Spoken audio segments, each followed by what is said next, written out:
नमस्कार, आप देख रहे हैं वी न्यूज़ लाइव। मैं हूं आपके साथ आकाश खुराना। गुरुग्राम में वैक्सीनेशन की प्राप्त मात्रा कब तक आएगी, क्योंकि एक दिन वैक्सीन लगती है और दूसरे दिन नहीं लगती, तो ऐसे में लोगों को जो है काफ़ी दिक्कत आ रही है।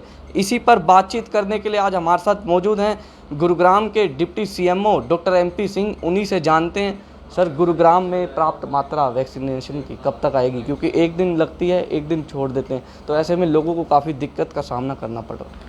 नहीं आकाश जी, मैं आपको बताऊं कि ज़िला गुरुग्राम के अंदर जो हमारा वैक्सीनेशन का प्रक्रिया चल रहा है उसमें दो तरह के प्रावधान होते हैं। एक जो राज्य सरकार द्वारा वैक्सीन दी जाती है जो हम 18 से 44 एज ग्रुप के लिए लगाते हैं, और दूसरा जो गवर्नमेंट ऑफ इंडिया द्वारा दी जाती है जो हम 45 से ऊपर वालों को लगाते हैं। आपने देखा होगा कि गुरुग्राम ज़िले में वैक्सीनेशन निरंतर चलता रहा है। वो अलग बात है कि 18 से 44 का हो सकता है कि हमारा आज लगा तो हो सकता है कल का वैक्सीनेशन ना हो पाए। वो इसी वजह से कि हमारे 1 से 2 दिन के अंदर वैक्सीन स्टेट से आती रहती है, जिस अनुपात में आती है उसी अनुपात में हम टीकाकरण करते रहते हैं, और वैक्सीन आ रही है और हम टीकाकरण कंटिन्यू करते रहेंगे। वैक्सीन जो लोग लगवा रहे हैं उनके पास बाद में मैसेज नहीं आ रहा है, तो ऐसे में उनको पता नहीं लग पा रहा कि हमें दूसरा टीका कब लगवाना है। बिल्कुल आप सही कह रहे हैं, ऐसे मेरे पास भी मैसेजेज आए हैं। उसके 2 रीज़न हैं। एक, कई बार क्या होता है कि जब हम वैक्सीनेशन करते हैं तो कोविन पोर्टल पे उनकी एंट्री करनी होती है। कई बार नेटवर्क का इशू होता है या पोर्टल नहीं चल रहा होता है तो उनकी पोर्टल पे एंट्री रह जाती है, जिस वजह से उनका मैसेज नहीं आता। लेकिन मैं आपके माध्यम से बताना चाहता हूँ कि जहाँ पर भी उन्होंने टीकाकरण करवाया है वो अपना चले जाएँ और उनको जो टीम डॉक्टर की है उनको बता दें कि मेरा मैसेज नहीं आया है। वो डिस्ट्रिक्ट हेल्थ डिपार्टमेंट की तरफ से हम उनका एंट्री कर देंगे और जिससे कि उनको मैसेज आ जाएगा। इसमें किसी तरह की चिंता की बात नहीं। सर ऐसा भी सामने आ रहा है, आरोप लग रहे हैं स्वास्थ्य कर्मचारी पर कि वो अपने जो जानकार हैं उनको पहले टीका लगवा रहे हैं या टोकन दे रहे हैं, तो उसे किस तरह देखते हैं और कैसे सुधार करेंगे उसमें? ये तो आकाश जी मैं आपको बता दूं कि कल जो हमने 18 से 44 का टीकाकरण किया था वो ऑन स्पॉट था, वॉक इन। इससे पहले जितनी बार भी 18 से 44 का टीकाकरण हुआ है वो सारा ऑनलाइन के माध्यम से रहा है। वो अलग बात है कि 45 साल प्लस में, क्योंकि उसमें हमने ऑनलाइन नहीं रखा हुआ है तो उसमें उन्होंने कराया होगा। और अगर कोई इस तरह का इशूज़ है तो मैं इसको ज़रूर देखूंगा कि किस तरह से बगैर ऑनलाइन के पीछे रजिस्ट्रेशन किसी ने कराया है। स्लॉट्स बढ़ाने को लेकर क्या कुछ किया जा रहा है स्वास्थ्य विभाग द्वारा, क्योंकि कल 18 से 44 वालों को बिना रजिस्ट्रेशन के वैक्सीन लगाई जा रही थी, केंद्रों पर बड़ी बड़ी लाइनें जो हैं लग गई थी, तो उसे किस?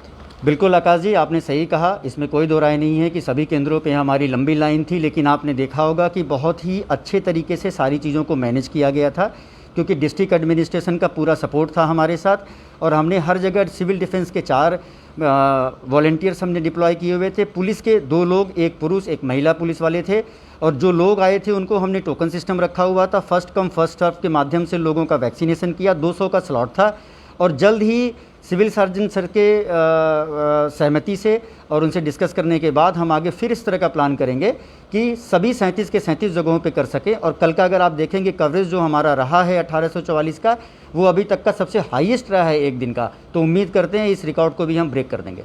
37 वैक्सीनेशन केंद्र पर कल वैक्सीन लगाई गई, लेकिन सर एक बात वहाँ देखने वाली है, कल हम खुद वहाँ मौजूद थे एक वैक्सीनेशन केंद्र पर, वहाँ पे सोशल डिस्टेंसिंग जो है मेंटेन नहीं हो पाई थी, तो उसे किस तरह देखते हैं और आगे किस तरह सुधार होगा? मैं ये कहना चाहूँगा आपके माध्यम से कि बिल्कुल सोशल डिस्टेंसिंग का हमें ध्यान रखना है, मास्क लगाना है, क्योंकि टीकाकरण होने का मतलब ये नहीं है कि हमें कोविड नहीं होगा, बल्कि जो कोविड का बिहेवियर है वो अपने घर में भी हमें ध्यान रखना है, और अगर हम बाहर जा रहे हैं तो वहाँ भी ध्यान रखना है।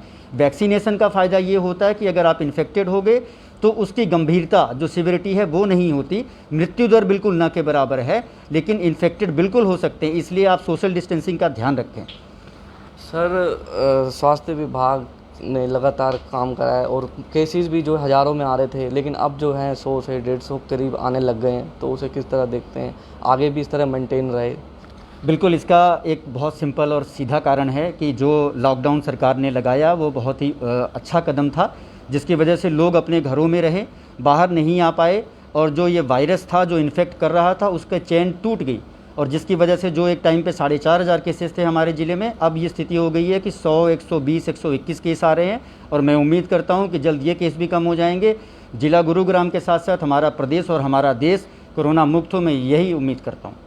सर लोगों 18 से 44 वर्ष के जो लोग हैं उनमें युवाओं में खासा उत्साह देखा जा रहा है वैक्सीन लगवाने को लेकर, क्योंकि काफ़ी लंबी लंबी लाइनें भी लग रही हैं, युवाओं भी ज़्यादा से ज़्यादा तादाद में वहाँ पहुँच रहे हैं, तो इस तरह का उत्साह उनमें है, तो किस तरह देख। ये बहुत खुशी की बात है कि अगर हमारे युवा वर्ग जो है वो वैक्सीनेशन के लिए इतने गंभीर हैं, क्योंकि जब शुरुआत हुई थी 16 जनवरी को तब लोगों में इतनी उत्सुकता नहीं थी और हमें इंतज़ार करना पड़ता था, हमें उनसे रिक्वेस्ट करना पड़ता था। लेकिन ये अभी उल्टा है, अभी हमारी वाइल ओपन नहीं होती कि कंप्लीट हो जाती है। इसका मतलब कि जागरूक है 18 से 44 का ग्रुप और सबसे बड़ा ग्रुप है, तो इसलिए मैं ये से अच्छा साइन मानता हूँ और मैं सबसे आह्वान करना चाहता हूँ कि आप आएँ और अपना टीकाकरण कराएँ। वी न्यूज़ के माध्यम से क्या कहना चाहेंगे लोगों को, जिस तरह से केसेस जो हैं कम हुए हैं, तो आगे किस तरह ध्यान रखें, क्या कहना चाहेंगे लास्ट? बिल्कुल, जैसा कि आपने कहा कि आपके माध्यम से मैं ये लोगों को कहना चाहूँगा कि आपने देखा होगा कि सारे न्यूज़ में ये चल रहा है, थर्ड वेव की बात हो रही है, जो ये एक्सपेक्टेड कर रहे हैं कि सितंबर अक्टूबर में थर्ड वेव आ सकती है।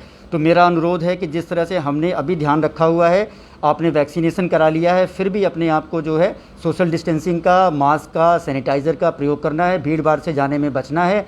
अगर इस चीज़ का हम ध्यान रखेंगे तो हमारे घर में जो छोटे बच्चे हैं जो कि सबसे ज़्यादा प्रोन होंगे आगे, तो उनका हम बचाव कर सकेंगे। अगर सभी टीकाकरण घर में लगा होगा तो बच्चे भी सुरक्षित रहेंगे। सर एक लास्ट है, एक दूसरी लहर में जिस तरह से हालात ख़राब हुए, तीसरी लहर से निपटने के लिए किस तरह स्वास्थ्य विभाग तैयार है? सरकार ने अपनी सारी तैयारियां पूर्ण कर ली हैं और जो कुछ अभी और चीज़ें हैं उस पर वो कार्य चल रहा है, चाहे वो बेड बढ़ाने की व्यवस्था हो, ऑक्सीजन सिलेंडर पर्याप्त मात्रा में करने की व्यवस्था हो या फिर टीकाकरण की व्यवस्था हो, सारी चीज़ों की तैयारियां हमारे पास हैं।